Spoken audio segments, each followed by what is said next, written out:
আজকের ভিডিওটি ঈদ উপলক্ষে ছিল আমার বাসায় করা। বাড়িতে তো চলে যাব, শাশুড়ি মা রয়েছেন, তাকে নিয়ে যাব ঈদ করতে। ভাবলাম একটু ভালো মন্দ রান্না করি, অনেক তো ভাজা পোড়া হয়েছে। আজকে ইফতারিতে বানিয়েছিলাম পোলাও, মুরগির মাংস, সবজি, চিংড়ি মাছ, এগুলোই ছিল ইফতারির জন্য। আজকের মুরগির মাংসটা আমি একটু ভিন্ন রকমভাবে রান্না করব। আদা রসুন বাটা তো দিয়েছি, যা যা মাংসে লাগে সেই মশলাগুলো দিয়েছি, আর যেটা দিয়েছি সেটা হচ্ছে প্যাকেটের দুধ। ভালো করে মশলাটা কষিয়ে নিয়েছি আর এর মধ্যে মাংস দিয়ে দিলাম। ভালো করে মুরগির মাংস কষানো হয়ে যাওয়ার পরে কিছুটা আলু দিয়েছি, চাইলে কিন্তু আলুটা ভেজেও দেওয়া যায়। আলুটা ভেজে দিলেই দেখেছি যে সুন্দর একটা ফ্লেভার আসে মাংসে। এখন আর সময় ছিল না, তাই ভাজতে মনেও ছিল না, যখন মনে থাকে তখন তো ভেজে নেই। মাংস হতে হতে পোলাওয়ের চাল বের করে নিয়েছি। এই পোলাওয়ের চালগুলো তো বেশ কিছুদিন আগে আনা হয়েছে, বেশ ভালোই। আমাদের এই খোলা চালটাই কেনা হয়, খোলাও কিন্তু বেশ ভালো পোলাওয়ের চাল পাওয়া যায়, যেটা আমি সবসময় আপনাদের সঙ্গে বলি। প্যাকেট যে চিনি গুঁড়ো চাল পাওয়া যায়, ওইটা দিয়ে আমি পোলাও রান্না করতে পারি না, এটা আমারই ব্যর্থতা, প্যাকেটের আর কি দোষ। তো এরই মধ্যে কিন্তু যতটুকু চাল নেওয়ার ছিল নিয়ে নিয়েছি। এখানে 2 পট চাল ছিল শুধুমাত্র ইফতারির জন্য। এখানে সেহরির জন্য তো আলাদা রান্নাবান্না হবেই, যে তরকারি থাকবে তার সঙ্গে সাদা ভাত আর একটা সবজিও রান্না করতে হবে। আমার বাসাতে যত যাই থাক, পোলাও রোস্ট যাই থাকুক না কেন, একটা সবজি রাখার চেষ্টা করি।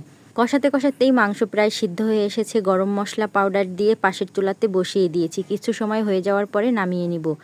আর এদিকে এই পাশের চুলাতে এখন চাল ভেজে নিব। একসঙ্গে সব রান্নাই করে নিয়েছি। ইফতারি বানাতে গেলে কিন্তু অনেক সময় লাগে, অনেক বেশি সময় হাতে ছিল না, তাই 2 চুলাই রান্না বসিয়ে দিয়েছি।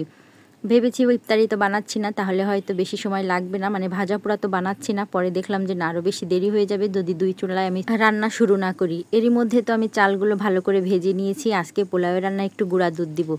গুঁড়া দুধ দিয়ে পোলাও রান্না করলে কিন্তু বেশ ভালোই লাগে খেতে, তবে সবসময় থাকেও না, দেওয়া হয় না। এখন কিন্তু ছিল বলেই দিয়ে দিয়েছি।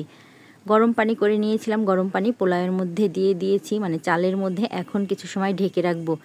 ঠিক চাল পানি যখন সমান হয়ে আসে তখন আমি চুলাটা বন্ধ করে দিই। এই যে একটু নেড়ে চেড়ে চুলাটা বন্ধ করে এভাবে ঢেকে রাখবো। 10 মিনিট পরে যখন ঢাকনাটা খুলবো, একদম পোলাও কিন্তু ঝরঝরে হবে, একটার সঙ্গে আর একটা ভাত মিশবে না।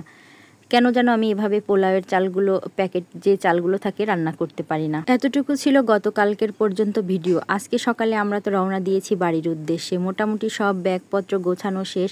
ঈদের কেনাকাটা এবার টুকিটাকি ছিল, বাবুকে নিয়ে তো খুব একটা বেরোতে পারিনি। আর সবাইয়ের জন্যই করা হয়েছে, তবে একটু ভিন্ন ভিন্নভাবে কেনাকাটাগুলো হয়েছে। লম্বা একটা সময় বন্ধ পড়েছে, সবাই তো বেশ খুশি, কিন্তু ছোট বাবুকে নিয়ে তো একটু টেনশন থেকেই যায়।